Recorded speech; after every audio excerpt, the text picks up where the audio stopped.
Nah, sekarang bagaimana cara kita mengobati penyakit autoimun? Ya, seringkali orang kalau kita baca textbook itu selalu pengobatan penyakit autoimun itu pemberian kortikosteroid atau kasih imunosupresan atau antiinflamasi. Ya, jadi kalau misalnya persendiannya ya rematik dikasih obat anti rematik. Tapi apakah itu menghilangkan penyebabnya? Kalau kita tidak hilangkan atau perbaiki penyebabnya, tadi yang gangguan bakteri di ususnya, ya tetap aja dia akan ada ya penyakit itu. Jadi pengobatan sebetulnya nggak bisa dengan yang conventional treatment. Betul kalau dia sedang flare up, ya flare up itu kalau dia luar biasa hebatnya, kita bisa memberikan kortikosteroid, tapi hanya bisa untuk jangka pendek. Selebihnya apa? Harus ubah pola hidup. Biasanya kalau baca di textbook, ini hanya disebut sebagai pengobatan suportif, olahraga, kena sinar matahari, kasih vitamin D, stop merokok. Ini selalu hanya disebutkan sebagai supportive treatment. Tapi sebenarnya justru ini yang paling penting karena dia menghilangkan penyebabnya. Nah, ini sebuah penelitian yang membuktikan bahwa bakteri di usus kita akan berbeda dan hasil dari bakteri itu adalah suatu zat yang namanya SCFA. Kalau makannya plant protein, bakteri Bifidobacterium dan Lactobacillusnya meningkat, sedangkan Bacteroides yang jahat justru berkurang. Dan ada zat yang diproduksi yaitu SCFA, short chain fatty acid. Ini adalah zat yang sifatnya anti-inflamasi, sehingga inflamasinya akan berkurang di dalam tubuh. Sebaliknya, kalau makannya animal protein, banyak makan ayam ya, sapi, ikan ya, itu kan semua animal ya, semuanya sama-sama hewan. Jenis bakterinya akan berbeda di dalam ususnya dan ada zat yang namanya TMAO, trimethylamine oxide. Trimethylamine oxide inilah sebagai penyebab penyakit kardiovaskular. Penyakit jantung, pembuluh darah, itu semua penyebabnya adalah dari zat TMAO. Pada COVID, karena kita topiknya nggak tentang COVID, tapi saya sampaikan saja, ada penelitian yang membuktikan pada COVID, ternyata orang yang COVID-nya berat, kadar TMAO-nya selalu lebih tinggi. Jadi karena pola makannya, biasa makan makanan hewani, termasuk keju dan susu, itu akan kadar TMAO-nya tinggi dan akan menjadi COVID yang berat. Sedangkan orang yang COVID-nya lebih ringan, kadar TMAO-nya lebih rendah. Dan kita lihat kalau udah ada TMAO akan terjadi IBD ya, inflammatory bowel disease, terjadi peradangan di dalam usus. Nah, short chain fatty acid yang dihasilkan oleh bakteri ini ada 3 macam ya, butyrate, propionate, dan acetate. Ini hanya bisa didapatkan kalau makanannya lebih cenderung ke arah Mediterranean diet, lebih banyak sayur-sayuran dan buah-buahan. Jadi ini adalah rumusnya. Prebiotik adalah makanan bagi si mikrobiota. Itu yang seringkali disebut sebagai prebiotik. Yang namanya probiotik ini adalah si bakterinya, si mikrobiotanya ini. Kemudian ada yang namanya postbiotik. Postbiotik adalah zat yang dihasilkan oleh bakteri-bakteri di usus kita yang salah satunya adalah SCFA, ya short chain fatty acid yang sifatnya anti-inflamasi. Nanti ketemu lagi ada istilah yang namanya simbiotik. Simbiotik adalah campuran prebiotik dan probiotik. Jadi kalau orang bilang, oh saya berarti harus minum probiotik. Jangan salah, nggak bisa hanya probiotiknya saja yang dikonsumsi. Makanan yang kita konsumsi itu kita berikan sebetulnya bukan buat tubuh kita, tapi buat bakteri yang ada di dalam usus kita. Ini piaraan kita nih di dalam usus kita. Jadi kita harus berikan makanan yang terbaik supaya bakteri-bakteri mikrobiota yang baik yang akan bertumbuh. Kalau kita salah makan, mikrobiotanya dalam 24 jam langsung berubah menjadi mikrobiota bakteri-bakteri yang jahat yang akan bertumbuh.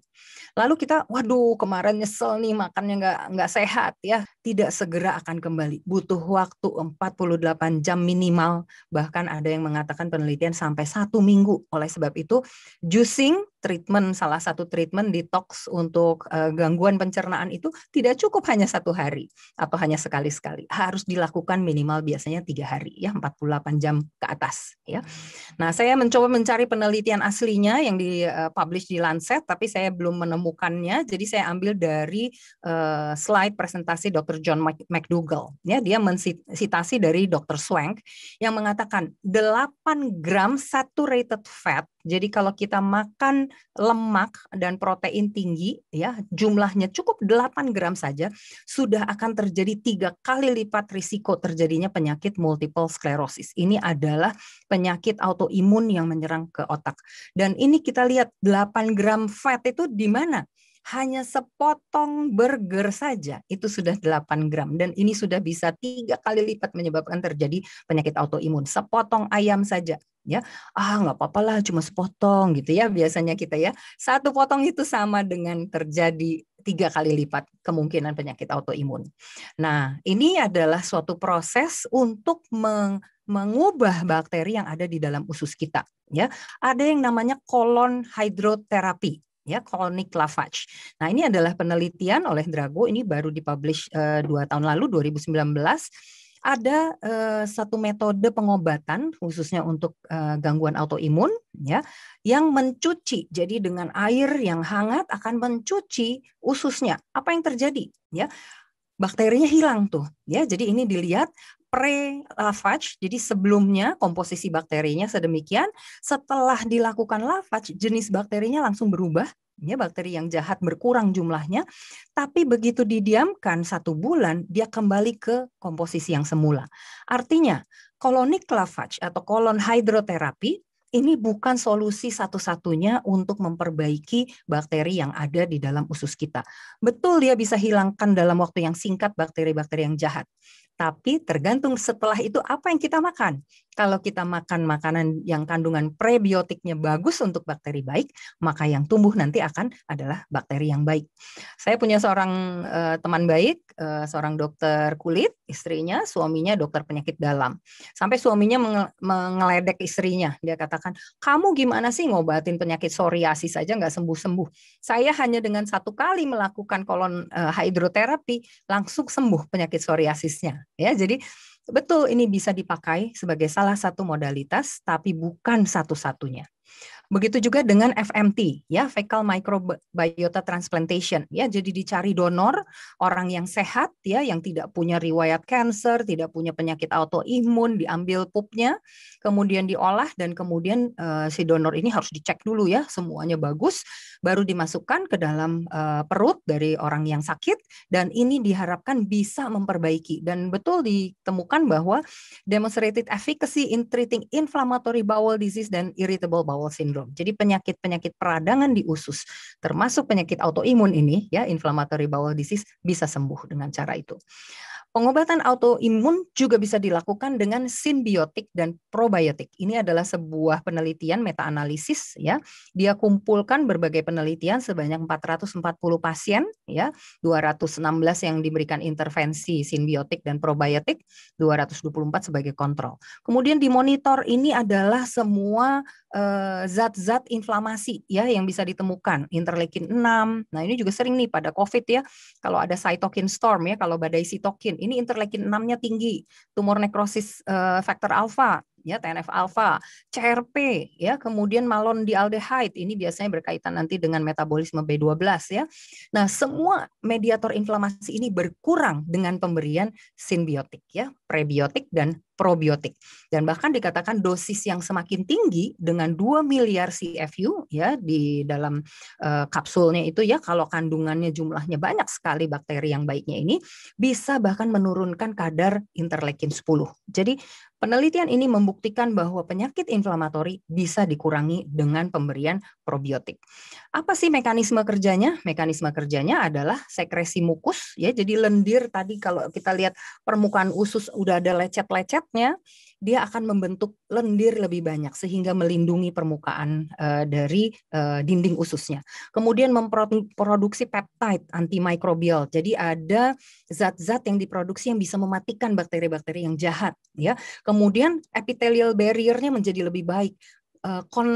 Koneksi interaksi antara si bakteri-bakteri dengan sel sistem imunnya menjadi lebih baik dan bakteri yang jahat bisa dimatikan. Pada tikus, sebuah penelitian diberikan lactobacillus ya, probiotik yang mengandung lactobacillus pada tikus yang punya diabetes tipe 1.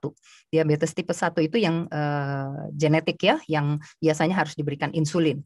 Ternyata menekan ekspresi dari interleukin 1 beta yang biasanya ini sifatnya proinflamatori ya, dan indolamin 2,3 dioksigenase yang sifatnya imunomodulasi dan sel dendritik di ususnya sehingga tikus itu menjadi lebih sehat. Jadi tidak terjadi diabetes tipe 1. Pada manusia, ini pada bayi ya. Sebanyak 7.473 anak usia 4 sampai 10 tahun. Jadi pada tahun pertama kehidupannya diberikan probiotik, ya. Karena bayi-bayi ini punya risiko genetik punya diabetes tipe 1. Jadi mereka sudah punya gen yang cenderung akan jadi diabetes. Tapi ternyata dengan pemberian probiotik dan simbiotik, ternyata risiko autoimunnya menurun pada bayi-bayi yang diberikan probiotik dan simbiotik dibandingkan dengan grup yang diberikan placebo. Jadi bagaimana sebenarnya harus mengatasi penyakit autoimun? Nomor 1, kita stop semua zat-zat racun yang ada di sekitar kita, termasuk makanan gluten. Gluten itu adanya di dalam semua tepung-tepungan, ya, semua golongan tepung, terigu itu mengandung gluten. Kemudian protein hewani, ya, protein hewan ya termasuk ayam, sapi, kambing, ikan, dan susu, dairy products, ya, itu semua di stop. Makanan yang sudah diolah, makanan olahan, ya, yang diawetkan. Semua yang memiliki kemasan yang ada mereknya itu semua harus dihilangkan. Termasuk logam-logam berat. Ini seringkali kita lupa, kita pikir ikan itu sehat. Tidak semua ikan itu sehat. Karena apa? Seringkali justru sudah tercemar dengan logam berat. Herbal supplement, karena kadang-kadang ada zat tambahan di dalamnya. Gula. Nah, kita ketemu lagi nih. Gula merupakan salah satu yang mengganggu bakteri yang ada di dalam usus kita, juga alkohol. Jadi makanan yang harus dihindari semua karbohidrat sederhana yang sudah diolah, termasuk gula dan tepung, ya, cookies, ya, crackers, ya, daging-dagingan, susu dan produk-produk susu, keju, tadi seperti tadi es krim, ya, itu es krim sudah ada produk susunya ditambah dengan gula, dan minyak yang sudah dirafinasi, minyak hydrogenated oil. Ini juga salah satu yang diduga sebagai pencetus penyakit autoimun. Itu harus dihindari. Dan ini ada banyak penelitian yang menghubungkan antara dietary antigens pada rheumatoid arthritis yang terjadi molekular mimikri yang tadi saya sebut, ya, bentuknya mirip. Jadi susu sapi merupakan salah satu yang dianggap sebagai pencetus bermacam-macam penyakit autoimun. Lalu garam, ya, kita dianjurkan untuk tidak banyak makan garam. Kenapa? Karena sodium, ya, atau garam ini, khususnya makanan yang ada di dalam fast food ini, jumlahnya bisa 100 kali lebih banyak dibandingkan dengan kalau kita masak di rumah. Dan dari hasil penelitian, limfosit T kita itu akan berubah lebih banyak sel T helper 17 kalau banyak makan makanan yang asin-asin. Jadi kita nggak boleh makan asin-asin. Lalu ini penelitian itu juga dilanjutkan, dia katakan hubungan antara makanan, jumlah mikrobiota dan jenis mikrobiota, dan limfosit, sel kekebalan tubuh kita, dan penyakit autoimun ini semua berkaitan, kuncinya adalah pada garam dan keseimbangan cairan. Ya, bagaimana dengan kadar potasium? Ya, potasium itu kalium, ya. Kalium supplementation ternyata justru malah bagus, ya. Dari penelitian ditemukan pada yang diberikan jusnya dia berikan jus grape, ya, jus anggur. Yang kelompok satunya lagi diberikan jus anggur rasa anggur, tapi sebenarnya bukan dari anggur yang sebenarnya. Ternyata ditemukan semakin besar kadar kaliumnya, kadar kortisol di dalam darah juga meningkat. Nah, kortisol ini kalau dia jumlahnya pas, dia bersifat anti radang. Tapi kalau kortisol kebanyakan, itu justru bisa membuat kita stres, ya. Jadi dari penelitian psoriasis dan vegetarian diet ini ada peran dari potasium, ya, kalium yang ada di dalam semua makanan daun-daunan yang hijau, dan ini bisa menyebabkan hilangnya psoriasisnya, ya. Jadi makan apa? Ya semua yang hijau-hijau, biji-bijian, buah-buahan, ini semua mengandung zat-zat yang kita butuhkan untuk mendapatkan kesehatan. Jadi pada autoimun, eat this every day. Semua yang hijau-hijau, ya, harus 3 porsi dalam sehari. Yang berwarna-warni, merah, kuning, hijau, harus 3 porsi dalam sehari. Lalu yang sulfur itu biasanya kol, ya. Ibu Pendeta tadi, ya, pakai kolnya ditaruh di wajah, ya. Selain ditaruh di wajah, betul bisa digunakan untuk astringent efeknya, tapi juga bisa dikonsumsi dimakan, ya, termasuk bawang, kembang kol dan sebagainya. Ada satu zat lagi yang sangat penting untuk menumbuhkan bakteri yang baik, ya, yaitu kurkumin. Ya, karena kurkumin atau kunyit ini sifatnya anti radang. Jadi kalau Bapak Ibu ada yang punya penyakit alergi, penyakit autoimun, sebaiknya selalu mengkonsumsi kurkumin ya, kunyit. Kunyitnya mau dibikin jadi kunyit asam, kunyit dalam mengolah tempe atau tahu ya. Silahkan kunyitnya mau diolah kemana saja boleh. Kemudian harus cukup banyak makan sayur, buah-buahan, dan yang mengandung banyak polifenol. Jadi semua yang berwarna ungu, hijau, merah itu semua kandungan polifenolnya tinggi. Dan harus minimal 25 gram serat. Karena yang bisa menumbuhkan bakteri baik itu adalah makanan yang berserat di dalam semua sayuran dan buah-buahan. Ini adalah makanan-makanan yang dibutuhkan untuk menumbuhkan bakteri yang baik. Semua polong-polongan, alpukat, pisang ya mengandung serat yang terlarut banyak sekali. Kemudian serat tidak terlarut kita ketemu lagi nih kol ya, selada, paprika, superfood yang disebut sebagai superfood untuk prebiotik itu adalah semua yang inulin rich ya, bengkuang, lobak, wortel ya, pisang, bawang-bawangan itu semua superfood untuk menumbuhkan bakteri yang baik. Kemudian resistant starch, starch atau zat pati itu sebetulnya bukan untuk kebutuhan kita, tapi akan memberikan makan kepada bakteri baik yang ada di dalam usus kita. Kemudian makanan fermentasi, sauerkraut ya itu makanan di Jerman biasanya kol yang diasamkan, ya kefir, kunyit, jangan lupa organic food. Nah, probiotik boleh ditambahkan, tapi bukan untuk jangka panjang. Dia dibutuhkan hanya pada jangka pendek saja. Jadi gerakan masyarakat hidup sehat dari pemerintah Indonesia sudah menganjurkan kita harus makan sayur dan buah setiap hari, 3 porsi buah dan 2 porsi sayuran atau sebaliknya. Jadi simpel sebetulnya ya, piring kita harus terisi dengan banyak sayuran dan buah-buahan. Bagian yang terakhir yang kita butuhkan khususnya pada orang yang punya penyakit autoimun, harus cukup vitamin D. Karena semua penyakit autoimun kadar vitamin D-nya rendah. Dan vitamin D yang penting bukan hanya yang 25 dan 1,25. Ada vitamin D 20 OH yang hanya bisa didapatkan kalau kita terpapar sinar matahari. Dan 20 hidroksivitamin D3 ini yang justru akan menekan vitamin D reseptor yang akan membuat dia bekerja dengan baik dan dia bisa mengikat vitamin D. Ya, dan bisa mengatasi infeksi-infeksi. Ya, jadi ada gangguan genetik yang bisa menjadi pencetus terjadinya autoimun yang tidak bisa dicukupi kebutuhan vitamin D-nya. Oleh sebab itu ada sebuah organisasi namanya Protokol Coimbra.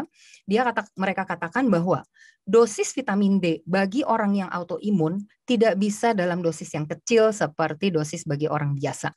Jadi orang yang autoimun selain terpapar sinar matahari tetap dibutuhkan tambahan vitamin D oral ya yang dikonsumsi dan biasanya kadarnya jumlahnya harus sekitar 300 international unit per kilogram berat badan. Artinya kalau berat badan 60 bisa 118.000 ya dosisnya.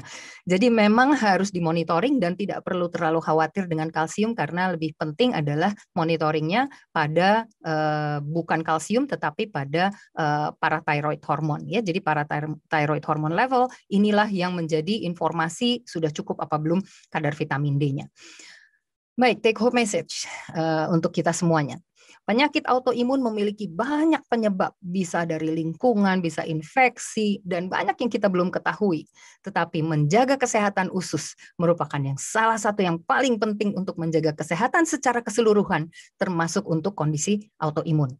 Penggunaan prebiotik, probiotik, dan postbiotik atau simbiotik ini bisa berguna, tapi lebih berguna adalah prebiotik yang natural, yang kita makan, makanan yang asli, yang terdiri atas banyak sayuran dan buah-buahan. Itu adalah prebiotik yang paling penting untuk kita konsumsi. Sinar matahari kita butuhkan dan kadar vitamin D perlu selalu diperiksa pada penderita autoimun karena dia selalu memiliki gangguan secara genetik. Kita sudah tahu makanan apa yang sehat yang Tuhan berikan.